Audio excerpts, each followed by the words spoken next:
आपको देने से पहले वो वचन भेजेगा। या तो सपने के द्वारा आप वचन को देखोगे, या अपने दास के द्वारा, मेरे द्वारा वो आपसे बातें करेंगे, या तो ये पढ़ते हुए, बाइबल पढ़ते हुए, इनमें से परमेश्वर आपसे बातें करेगा। कुछ भी होने से पहले वचन आता है। वचन में लिखा है जब परमेश्वर धरती को बना रहा था, धरती आकार बिना का शून्य था। शून्य का मतलब उसका वैल्यू नहीं था कुछ भी। शून्य का मतलब कुछ भी इज्जत नहीं थी, कुछ भी वैल्यू नहीं था, एक पैसा के भी कुछ भी काम नहीं था धरती में। लिखा अंधकार छाया हुआ था चारों ओर। परमेश्वर चमत्कार करना चाहते थे, उसे सुंदर बनाना चाहते थे। वचन में लिखा चमत्कार करने से पहले उन्होंने वचन को भेजा। सुन रहे हैं? कहीं पर भी परमेश्वर कुछ बदलना चाहते तो पहले वचन को भेजते हैं। जो वचन की ओर ध्यान नहीं देते, वचन के हिसाब से नहीं चलते, उनका जीवन अधूरा रहता है, शून्य रहता है। समझ रहे मेरी बात को कि नहीं? आंखों को बंद करें, दोनों हाथों को उठाएं, बोले परमेश्वर आपका वचन मेरे मन में काम करे, उसके बाद मैं जानता हूं आपका वचन मेरे जीवन में भी काम करेगा। वचन पहले दिल में, हमारे दिमाग में काम करता है, उसके बाद हमारे जीवन में काम करता है। यीशु के नाम से वचन से हमें भरे और हमें वचन सिखाएं। यीशु के नाम से सब बोलेंगे आमीन। ध्यान से सुने, देखो वचन के हिसाब से आपको चलना है। आज आप जहां पर हो, वचन ने आपको यहां तक लेके आया। और जितने लोग कहीं नहीं पहुंचे तो उनके पास वचन ही नहीं है। जितने लोग नए आए हैं, आमीन के बाद आंख खोल लें, हाथ भी नीचे कर लें। पहले ताली बजाओ एक बार यीशु मसीह के लिए। मैंने क्यों ताली बजाने बोला पता है? क्योंकि कितने लोग अभी हाथ उठा रहे थे आंख बंद करके। जितने लोग नए थे, आंखों को खोलें, ध्यान से सुनना आपको। पहले परमेश्वर का वचन आता है।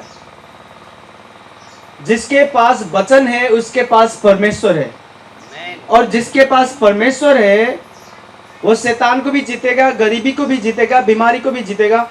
वचन का मतलब कभी अंत ना होने वाली चीज। अगर मुझ में वचन है और बीमारी आई तो बीमारी अंत होने वाली चीज है। पता आपको?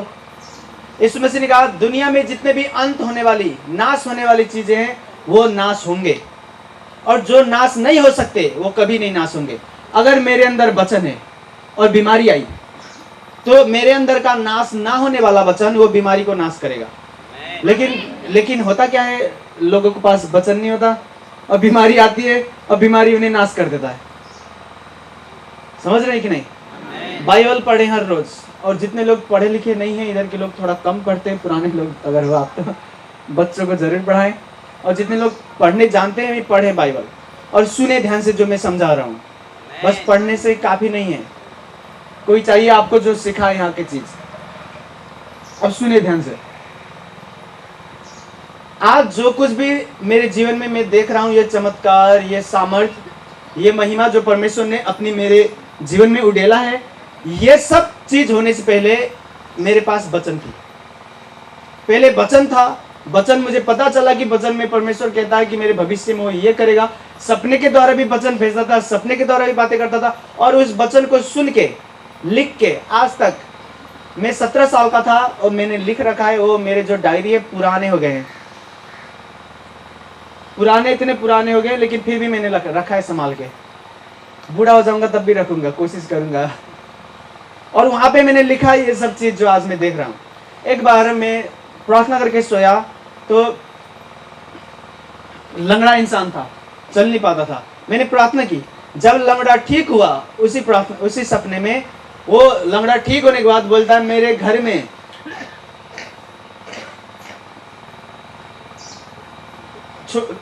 में बच्ची है और उसे छाला की बीमारी है, और वो जब दर्शन में, सपने में मैं उसके घर जा रहा हूँ, वो मुझे अपने घर लेके जा रहा है। मैं छोटा सा हूँ उसमें सपने में भी, ऐसे जवान।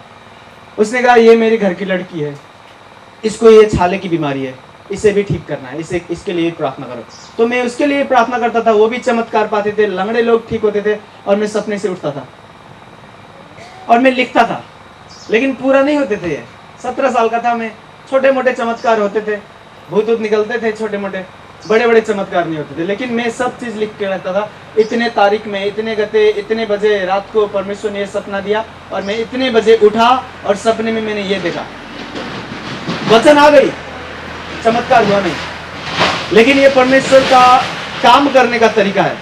वो कुछ भी आपको देना चाहता है, पहले वचन भेजेगा और आप वो वचन को जानोगे कि ये परमेश्वर की ओर से है, उसे संभालोगे और उसके बाद वही वचन चमत्कार को लेके आएगा। वचन चमत्कार को जन्म देते हैं। जितने लोग बच्चे नहीं जन्म दे पा रहे हो आप, कितने की पति में समस्या है, कितने की पत्नी में समस्या है, तो बच्चे नहीं होते हैं उनके।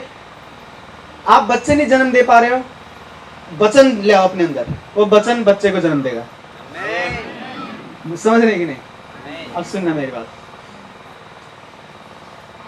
आज भी परमेश्वर मुझसे बात करता है और मैं वो भी लिखता हूं, लेकिन वो मैंने देखा नहीं अभी, वो भविष्य में देखने वाला हूं। कुछ भी आने से पहले वचन आता है और वचन उसके लिए पूरा होता है जो वचन को संभाले रखता है कि ये वचन आया मेरे जीवन में कि वो मेरी बीमारी से मुझे ठीक करेगा, गरीबी का श्राप तोड़ेगा, मेरे घर के लोग दारू नशे को छोड़ेंगे, मेरे घर के लोग यीशु मसीह को विश्वास करेंगे, मेरा बच्चा होगा और बच्चा का नाम मेरे बाबा रख देंगे, मेरे पास्टर बाबा। ये सब जिसके अंदर वचन है और संभाल के रखेगा, उसी के हिसाब से जीवन जिएगा। लगातार जीना है आपको, उसके बाद चमत्कार होते हैं। देखो ध्यान से सुना, हर एक, चाहे किसी भी एरिया में हो, चाहे बिजनेस में हो, चाहे शादी में हो, चाहे कुछ भी करो आप, जो भी सफल है ना, जो भी सफल है वो लगातार कर रहा है उसको, इसलिए सफल है। लगातार करने का मतलब क्या? देखो आप जो बिजनेस करते हो, जिस बिजनेस में आप डूब गए, उसी बिजनेस में कोई तरक्की कर रहा है, उससे जाके पूछना, वो बोलेगा भाई इतने साल से हम करते हैं, लगातार करते आ रहे हैं। किसी भी चीज आप थोड़ी देर तक करो, आप सफल नहीं होगे, लेकिन आपको पता है कि ये चीज अच्छी है। हर बुरी चीज परमेश्वर बोले कि ये बुरा है, ये पाप है, ये मेरी मर्जी के खिलाफ है, तो उसे छोड़ दो तुरंत। लेकिन आपके मन में है कि ये परमेश्वर की ओर से है और ये अच्छा है बिजनेस, ये बिजनेस अच्छा है, ये पति अच्छी है, ये पत्नी अच्छी है। लोग आते हैं, शादी करते हैं, 1 साल में छोड़ जाते हैं। क्यों?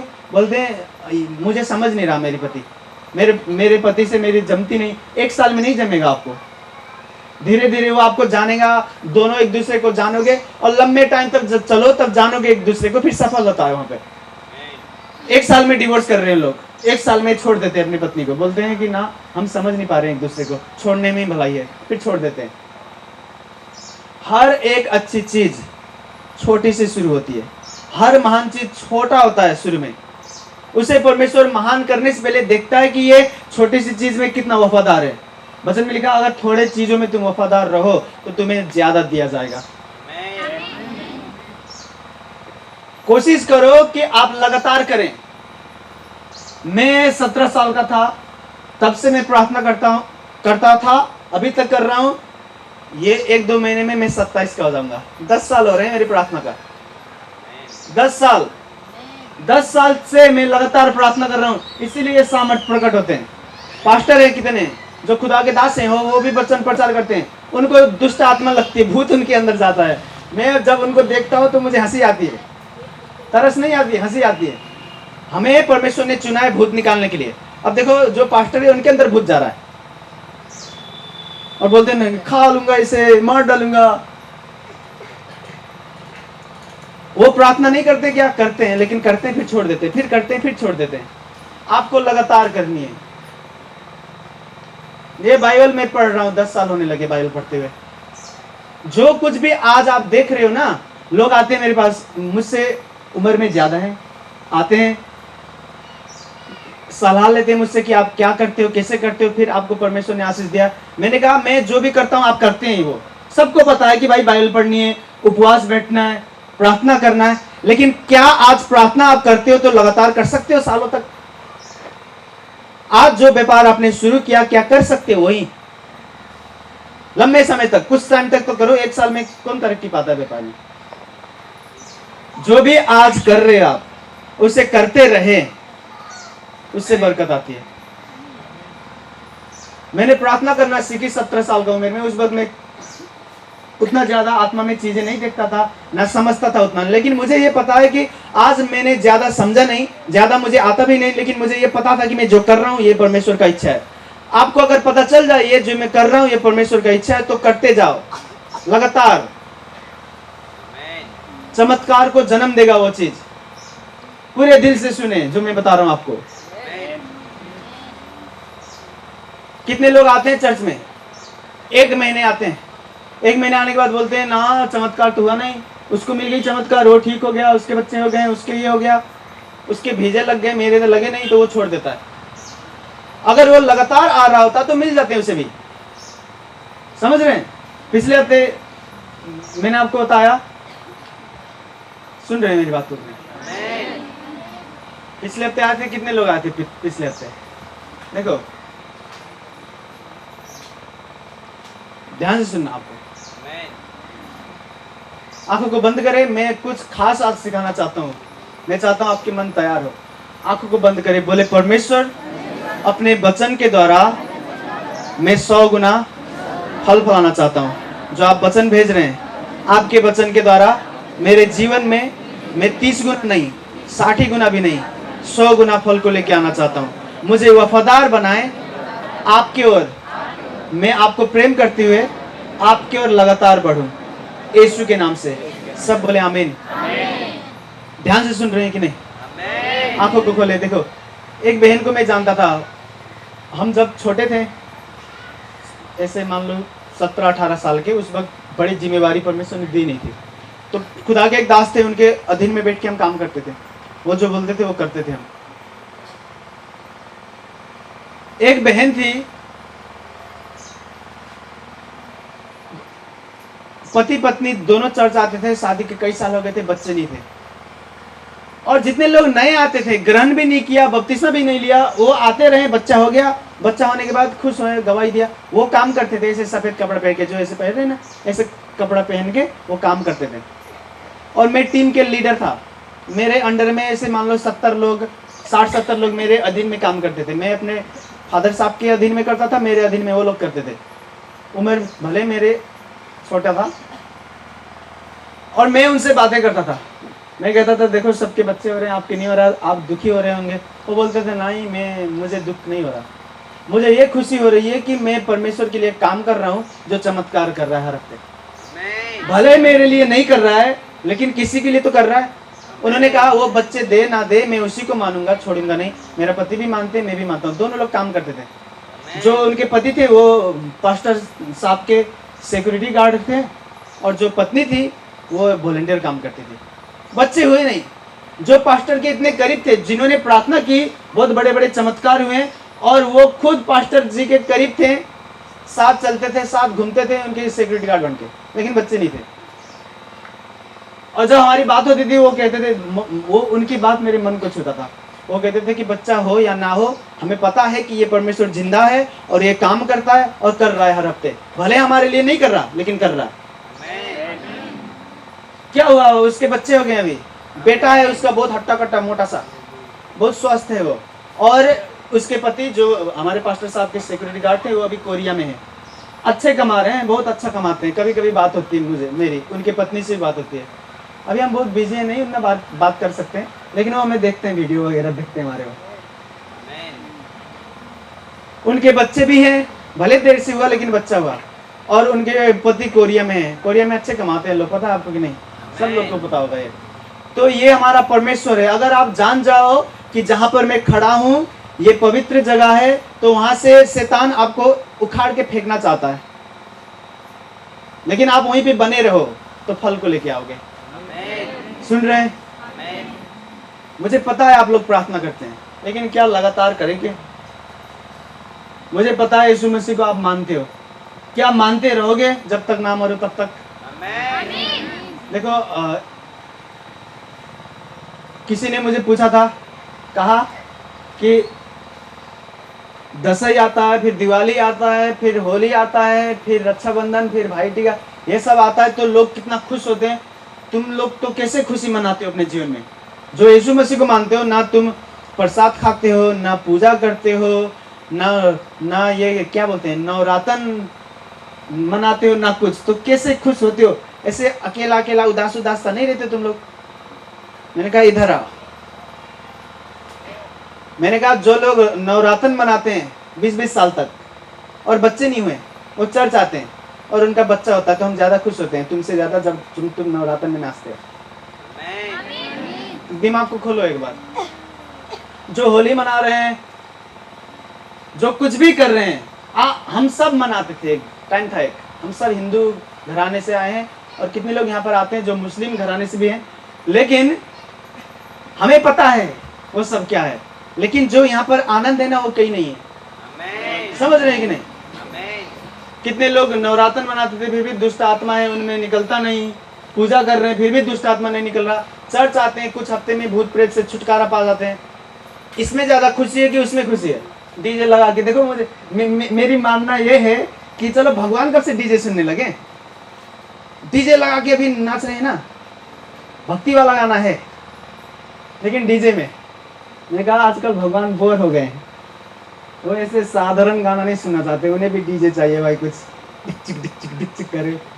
हाँ, ये मजाक थी। नहीं, अपनी अपनी आस्था, अपनी अपनी विश्वास है, लेकिन हम उदास नहीं होते कि भाई नवरात्र आ गया हम तो उदास है ना। जितने लोग सालों से नहीं चल पा रहे हैं, प्रार्थना हो रही है, वो चल रहे हैं। जिनके बच्चे नहीं है, बच्चा हो रहा है। जिनका ट्यूमर था गायब हो गया। जिनका बचपन से दुष्ट आत्मा दुख दे रहा है, दुष्ट आत्मा निकल गया, अभी स्वतंत्र जीवन जी रहा है, आनंद से। दुष्ट आत्मा उसके पीछे नहीं आते, अभी भूत प्रेत से छुटकारा मिल गया। ये आनंद है, ये शांति है, ये त्योहार है। हर हफ्ता आपके लिए त्योहार हो सकता है, लेकिन आपका विश्वास बड़ा हो ताकि चमत्कार मिले। और लगातार करें, लगातार करें। जो अच्छी चीज है उसे लगातार करना है। जो लोग शादी कर लेते हैं, शादी करने के बाद आपको पता चला कि जो मैंने शादी किया है ये परमेश्वर की इच्छा से किया है, तो जुड़े रहें अपने पति के साथ, अपनी पत्नी के साथ एक होके। कुछ टाइम के बाद फल को लेके आओगे। लेकिन कितने लोग होते हैं छोड़ते हैं, इधर भी छोड़ देंगे, उधर भी छोड़ देंगे, उधर भी, ये मुझे नहीं ठीक लगा छोड़ देंगे, ये मुझे नहीं ठीक लगा छोड़ देंगे। और देखो कितने लोग चर्च भी जाते हैं, ठीक है, मान लो आप यहाँ पे आए चर्च, आप मेरे लिए काम कर रहे हो, जैसे लोग कर रहे हैं मेरे लिए।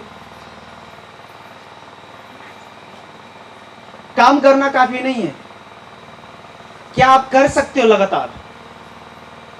हर अच्छी चीज बरकत को लेके आती है, लेकिन आपको वो लगातार करना होता है। ध्यान दो जो मैं कह रहा हूं। आप चर्च आ रहे हो, बरकत मिलेगा, लेकिन क्या आप आते रहते हो लगातार, प्रार्थना करते रहते हो? जो देखो, मेरे पास बहुत लोग आए थे काम करने, और काम करते हैं, कितने लोग चले जाते हैं, कितने लोग कुछ महीने में, तो कितने लोग नहीं कर पाते हैं। एक बार मैं डांट दूं तो मेरे पापा नहीं मुझे डांटते कभी। ये कौन होते हैं मुझे डांटने वाला? मेरे पापा ने मुझे नहीं डांटा। तुम्हारा पापा नहीं ना है, हम आत्मा में चीज देखते हैं जो तुम्हारा पापा नहीं देखते, हम देखते हैं, फिर हम डांटते कि भाई ये कर, नहीं तो ठोकर खाएगा। समझ रहे कि नहीं? बोलते हैं, ऐसे बोलते हैं, मेरे पापा ने कभी नहीं मुझे डांटा, मैं नहीं रहूंगा, अब नहीं काम करूंगा इनके साथ। मैं कहता जाओ फिर। देखो, मुझे आपकी जरूरत नहीं है, आपको मेरी जरूरत है। घमंड से नहीं कह रहा मैं यहाँ पर ठीक होने के लिए नहीं आता हूँ कि आप लोग मुझे दुआ करें मैं ठीक हो जाऊँ। मैं आपसे वचन सीखने भी नहीं आता। उसने मुझे इसी तरीका से चुना है कि मैं आपको बताऊं। कभी कभी प्रेम से बताना पड़ता है, तो कभी कभी डांटना भी पड़ता है, लेकिन जो टिका रहे ना, हर एक अच्छी चीज, हर एक बिजनेस जो कर रहे हैं आप, हर एक जॉब कर रहे हैं, अगर पढ़ाई भी कोई कर रहा है ना, तो लगातार पढ़ते रहेगा तब ना उसे तरक्की मिलेगी। लोग पढ़ते हैं, कुछ 5-10 तक पढ़ देंगे, फिर छोड़ देते हैं। 5-10 तक पढ़ के जितने खर्चा आपका हुआ, उससे तो कुछ फायदा नहीं होगा। अगर कोई लगातार पढ़ रहा है तो उसे अच्छी नौकरी मिलेगी। लगातार करना होता है कुछ चीज, इसको सीखें। समझ रहे हैं? आंखों को बंद करें, मेरे साथ एक मन होकर प्रार्थना करनी आपको पूरे दिल से। बोले, परमेश्वर मुझे अनुग्रह दें कि मैं जो जानता हूं, जो अच्छी है, जो आपकी ओर से है, वो काम मैं लगातार करूं। आपने मुझे प्रार्थना करना सिखाया है, आपने मुझे आपको प्रेम करना सिखाया है। जो कुछ मैंने आपसे सीखा, जो कुछ भी भलाई के लिए है, वो मैं लगातार कर पाऊं। प्रार्थना मैं तब तक करूं जब तक मैं स्वर्ग में आपके पास ना आ जाऊं।